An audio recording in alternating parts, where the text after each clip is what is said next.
এই পরিবর্তন আমাদের তৃণমূল থেকে শুরু করতে হবে, এই পরিবর্তন আমাদের গ্রাম থেকে শুরু করতে হবে, এই পরিবর্তন আমাদের থানা থেকে শুরু করতে হবে, জেলা থেকে শুরু করতে হবে, আমাদের সমাজকে ভালো করতে হবে। এবং এই সব ভালো করার প্রথম যেটা সূত্র সেটা হলো যে কোনো অন্যায়ের পক্ষে, কোনো অন্যায়ের পক্ষে, কোনো দুর্নীতির পক্ষে, কোনো সন্ত্রাসীর পক্ষে আমি দাঁড়াবো না। আমার লাভ নাই তাতে, দুনিয়াতেও লাভ নাই, আখেরাতেও লাভ নাই। আখেরাতে যেহেতু আল্লাহর কাছে জবাবদিহি করতেই হবে, দুনিয়াতেও লাভ নাই। কারণ দুনিয়াতে যদি সংখ্যাগরিষ্ঠ মানুষ অন্যায়ের পক্ষে দাঁড়ায় তাহলে সেই সমাজের উন্নতি হয় না। সে সমাজে মানুষকে আল্লাহ সুবহানাহু ওয়া তাআলা যে জ্ঞান দিয়েছে, ইলম তো আল্লাহর কাছ থেকেই আসা, তো মানুষ সেই জ্ঞানকে ব্যবহার করে তার সভ্যতাকে আগায় নিয়ে যাচ্ছে আমরা স্বাভাবিক দৃষ্টিতে যদি দেখি। কিন্তু এর পাশাপাশি আর একটা গুরুত্বপূর্ণ বিষয় হলো যে মানুষের যে সোশ্যাল ভ্যালুস, যে সামাজিক চিন্তা, যে নীতিবোধ, তার মধ্যেও অনেকখানি পরিবর্তন আসছে। এবং পরিবর্তনের অনেক কিছু ভালো, আবার অনেক কিছু খারাপ। আমরা যখন ছোটবেলায় পড়াশোনা করেছি, স্কুলের শিক্ষকদের, মসজিদের ইমামদের, আলেমদের, যারা বয়সে বড় তাদেরকে আমরা শ্রদ্ধা করতাম, ভক্তি করতাম, তাদের কথা শুনতাম। আজকের সমাজে সেই স্ট্রাকচার হয়তো একই রকম নাই, অনেকখানি তুলনামূলকভাবে কমে গেছে। এটা সমাজের নেগেটিভ ডেভেলপমেন্ট। তো সময়ের সাথে সাথে আমাদের যেমন কিছু ভালো ডেভেলপমেন্ট আছে, আবার সময়ের সাথে সাথে আমাদের কিছু নেগেটিভ ডেভেলপমেন্টও আছে। এইখানে যেই দৃষ্টিভঙ্গিটি সঠিক সেটি হলো যে আধুনিকতার যে সুযোগ, যে ভালো দিকগুলো, এগুলো আমাদেরকে নিতে হবে, কিন্তু তার পাশাপাশি যেগুলো খারাপ দিক সেগুলোকে আমাদেরকে ড্রপ আউট করতে হবে। এবং এই দুইটা জিনিস যদি আমরা একসাথে করতে পারি তাইলে পরে আমরা এমন একটা সমাজ এবং রাষ্ট্র ব্যবস্থা তৈরি করতে পারবো যেটা আমাদের জন্য ভালো হবে। যেমন ধরেন এখন ফোন এবং সোশ্যাল মিডিয়া হওয়ার কারণে আমাদের জন্য ইনফরমেশন শেয়ার করা অনেক ইজি হয়ে গেছে। আবার এটার একটা খারাপ দিক হলো, আপনি যদি 4 ঘন্টা 5 ঘন্টা দিনে সারাক্ষণ ফোন নিয়ে পড়ে থাকেন, ফেসবুক নিয়ে পড়ে থাকেন, তাহলে আপনার কর্মঘণ্টা নষ্ট হচ্ছে।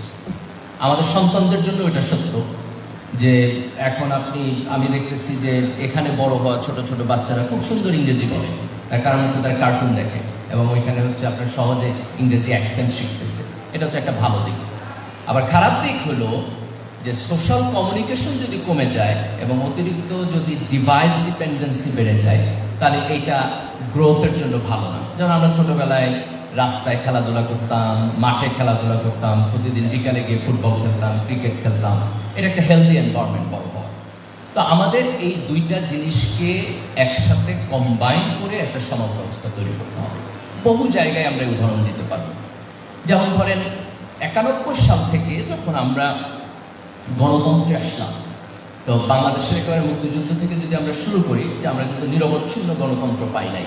75 সালে সর্বপ্রথম শেখ মুজিবুর রহমানের হাত দিয়েই গণতন্ত্র বাকশালে গেছে। তারপর জিয়াউর রহমান বহুদলীয় গণতন্ত্র নিয়ে আসছেন। আবার এরশাদের শাসন আমলে আমরা সামরিক শাসনে গিয়েছি। তারপর 91 সাল থেকে আমরা একটা গণতান্ত্রিক এনভায়রনমেন্টের মধ্যে আসছি, টিল শেখ হাসিনার গত 15-16 বছরের যে ফ্যাসিবাদী শাসন তার আগ পর্যন্ত। তো এই গণতান্ত্রিক সময়টুকুতে আমাদের রাজনৈতিক উন্নতি হয়েছে অনেক ক্ষেত্রে, রাস্তাঘাট হয়েছে, ডেভেলপমেন্ট হয়েছে, মানুষ ভোট দিতে পারছে, এক ধরনের রাজনৈতিকতা গ্রহণ করছে। কিন্তু এর পাশাপাশি একটা দেখবেন যে একটা নেগেটিভ জিনিস হয়েছে, সেটা হচ্ছে যে এক ধরনের দলাদলি। এটা আমাদের একেবারে গ্রাম পর্যায় পর্যন্ত চলে গেছে। আগে মানুষের মধ্যে ধরেন যে আপনার পাশের বাসার প্রতিবেশী, চাচাতো ভাই, মামাতো ভাই, খালাতো ভাই, তারা যে যে রাজনৈতিক দল করতো, সম্পর্কের ঘাটতি হইতো না, একসাথে বসে চা খেয়েছে, গল্প করছে। আবার একজন আরেকজনের ইলেকশন করছে, চেয়ারম্যান ইলেকশন হয়েছে, একজন একজনের পক্ষ করছে, আরেকজনের পক্ষ করছে, এরকম একটা সামাজিক সংহতি আমাদের ছিল। কিন্তু এই গণতান্ত্রিক পরিবেশের মধ্যে এটা একটা নেগেটিভ দিক হয়েছে যে আমাদের দলাদলিটা আস্তে আস্তে আস্তে আস্তে একেবারে গ্রাম পর্যায়ে সাধারণ মানুষের মধ্যে চলে আসছে।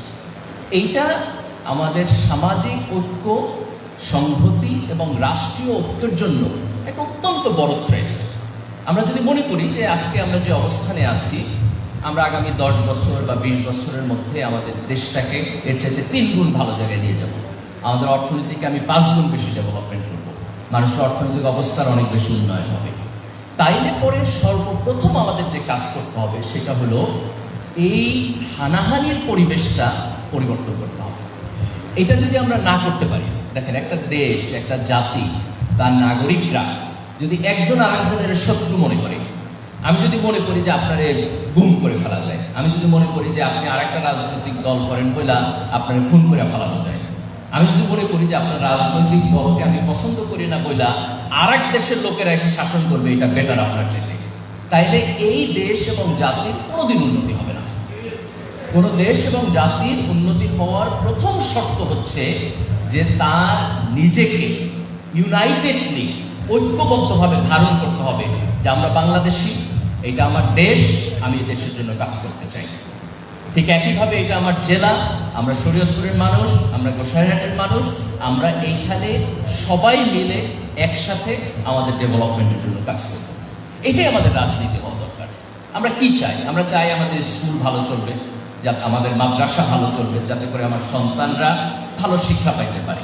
এবং জাস্ট আপনি প্রাইমারি বা হাই স্কুলের শিক্ষার জন্য যদি আপনার সন্তানকে ঢাকায় পাঠাইতে হয়, অন্য কোনো জায়গায় পাঠাইতে হয়, তাহলে এটা কমফোর্টেবল হয় না, বরং আমাদের এইখানে এই শিক্ষা ব্যবস্থাটা থাকা দরকার।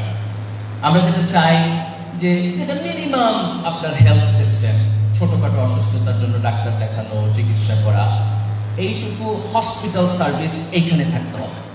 উন্নয়নটা যদি ঢাকা কেন্দ্রিক হয়, যে সব কিছুর জন্য আপনার রাজধানীতে যাইতে হবে, তাহলে এই ডেভেলপমেন্টও একটা দেশের জন্য ভালো না। এবং আমরা ছোট দেশ, তাই না? আপনি চিকিৎসা ব্যবস্থাটাকে ভালো করতে পারি, মানুষের যেগুলো দৈনন্দিন প্রয়োজন, বেসিক নিড, এই কাজগুলো যদি আমরা করতে পারি, তাইলে পরে প্রত্যেকটা জেলা সদর, প্রত্যেকটা থানা সদর, এই জায়গায় মানুষের লাইফের ডেভেলপমেন্ট হবে।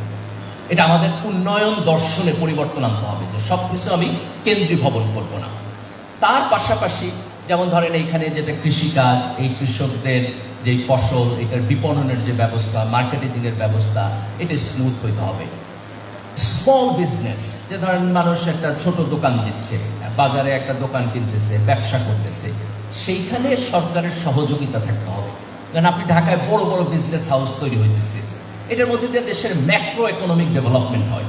কিন্তু আমি যদি মানুষের শান্তি চাই, তাইলে পরে আমার ডেভেলপমেন্ট করতে হবে যাতে মধ্যবিত্ত মানুষ স্বাভাবিকভাবে, সুন্দরভাবে তার জীবনযাপন করতে পারে। তো আমাদের একটা রাজনৈতিক দর্শনে যাইতে হবে, যেখানে দুর্নীতিবাজ লোক থাকবে না, আমাদের রাজনৈতিক নেতারা চোর, বাটপার, বদমাইশ হবে না, তারা সততার সাথে কাজ করবে। এবং আমরা সব কিছু আমাদের ঢাকা কেন্দ্রিক এলিট সোসাইটিতে নিয়ে যাব না, আমরা প্রান্তিক জায়গায়, গ্রামে, উপজেলায়, থানায়, জেলায়, এই জায়গায় আমরা উন্নয়নের চেষ্টা করব। তো এইরকম একটা অর্থনৈতিক দর্শনের মধ্য দিয়া, একটা কম্পিটেন্ট লিডারশিপের মধ্য দিয়া এবং জাতীয় ঐক্যের মধ্য দিয়া আমরা যদি 10 বছর যাইতে পারি, 15 বছর যাইতে পারি, 2টা, 3টা, 4টা সরকার যদি যাইতে পারি, তাহলে আপনি দেখবেন যে বাংলাদেশের চেহারা পাল্টে গেছে। পৃথিবীতে যে বড় বড় দেশগুলো উন্নতি করছে, তাদের উন্নয়নের টাইমটা যদি দেখেন, এটা খুব বেশি না, 20-30 বছরের মধ্যে ডেভেলপমেন্ট হয়। জাপানকে দেখবেন 30 বছরের মধ্যে তার অর্থনীতির একটা বিশাল ডেভেলপমেন্ট হচ্ছে দ্বিতীয় বিশ্বযুদ্ধের পরে।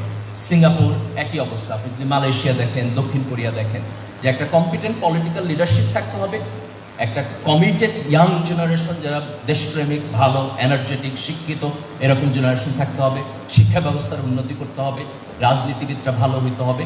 এবং এইভাবে যদি আমরা 10-20 বছর যাইতে পারি, হানাহানি বাদ দিয়া, থার্ড ক্লাস কাজ বাদ দিয়া, দেশকে সবার উপরে রাখা, মানুষের অর্থনৈতিক উন্নয়নকে উপরে রাখা, তাহলে 10 থেকে 20 বছরের মধ্যে একটা জাতির চেহারা পাল্টায় যেতে পারে, একেবারে পুরোপুরি পাল্টায় যেতে পারে।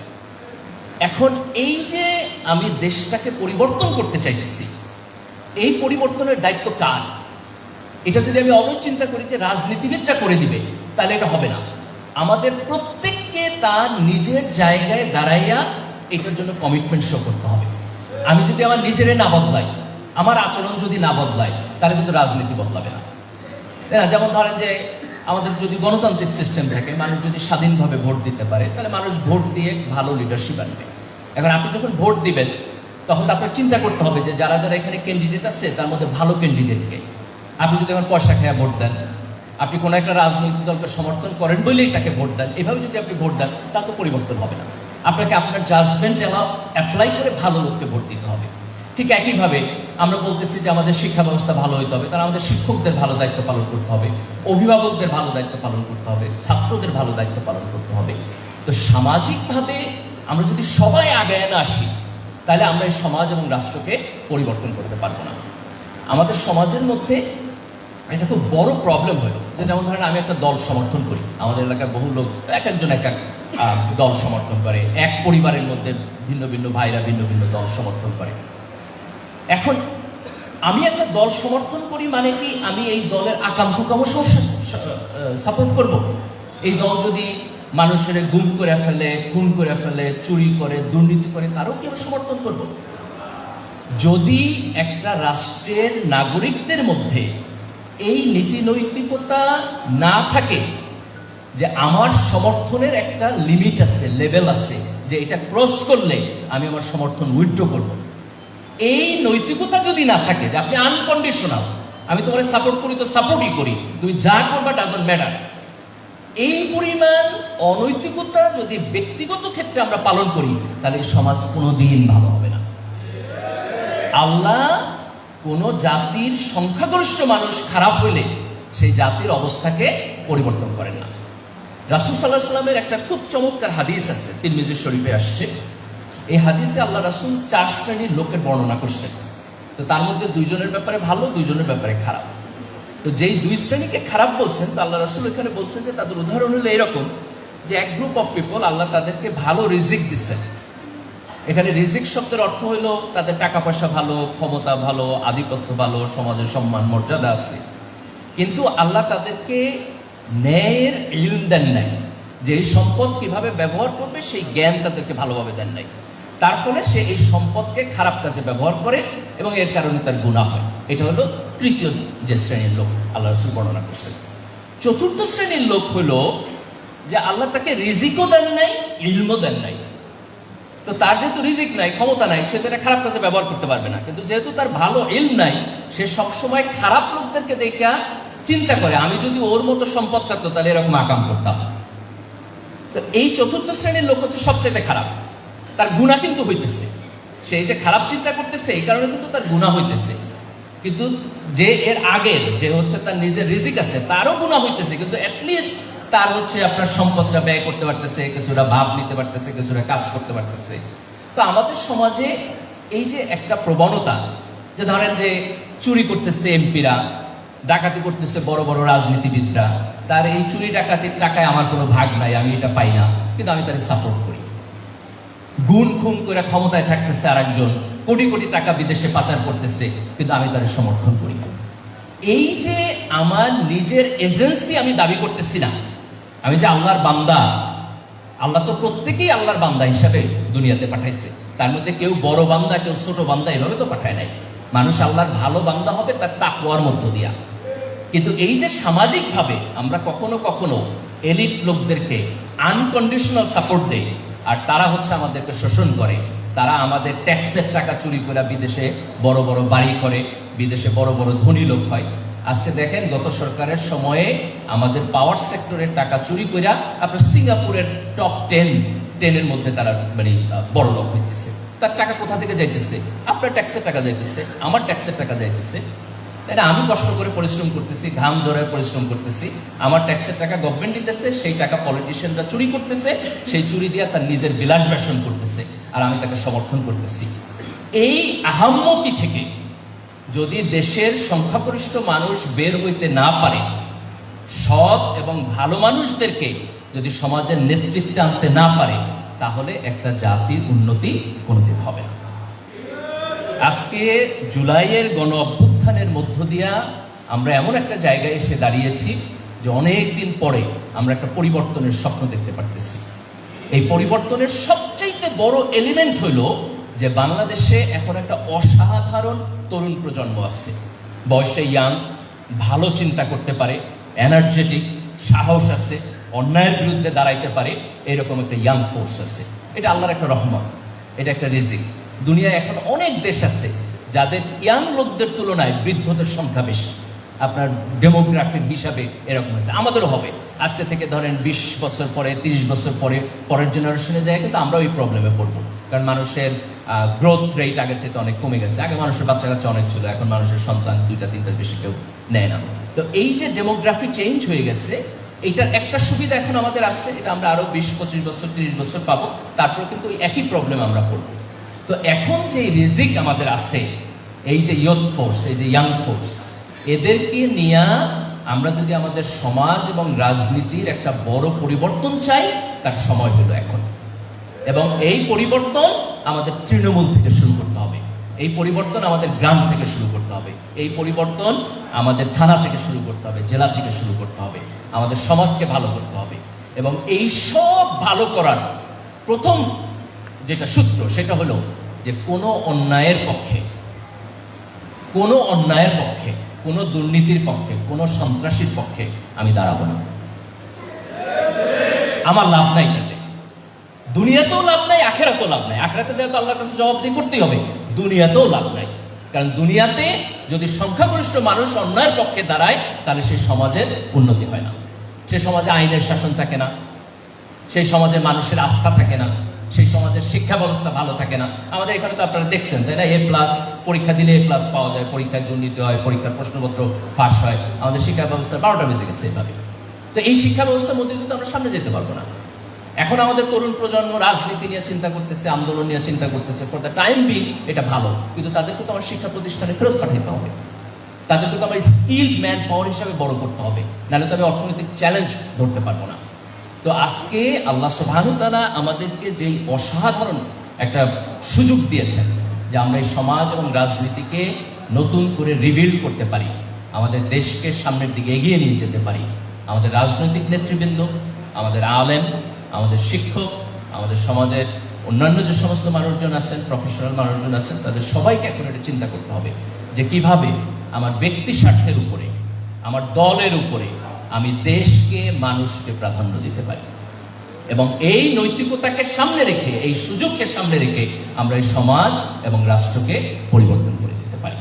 আজকে এখানে জামাত ইসলামের নেতৃবৃন্দ আছেন, আজহার ভাই আছেন, উনি এখানে নির্বাচন করবেন। কিন্তু আমি শুধু জামাত ইসলাম না, আমাদের অন্যান্য যে সমস্ত রাজনৈতিক দল আছে, তাদের সবাইকে আহ্বান জানাবো যে আসেন আমরা সন্ত্রাস এবং দুর্নীতি বাদ দিই।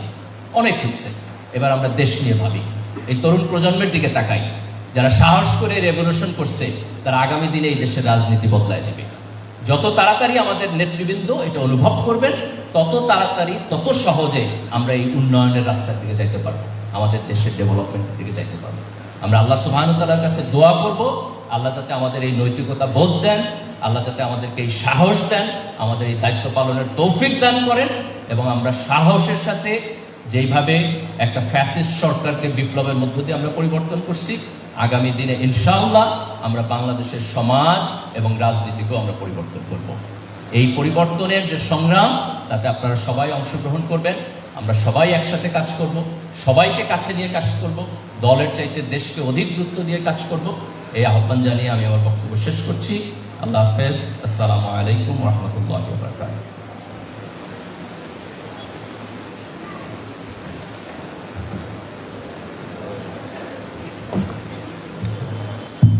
আলহামদুলিল্লাহ, ভাই অনেক সুন্দরভাবে আমাদেরকে আমাদের ভবিষ্যৎ কর্মপন্থা বর্ণনা করলেন। আমরা যেন ভাই এই কথা থেকে আমল করে আমাদের এই বাংলাদেশকে সুন্দরভাবে গড়ার ভূমিকা রাখতে পারি। আমিন। এ পর্যায়ে সভাপতির বক্তব্য। সভাপতি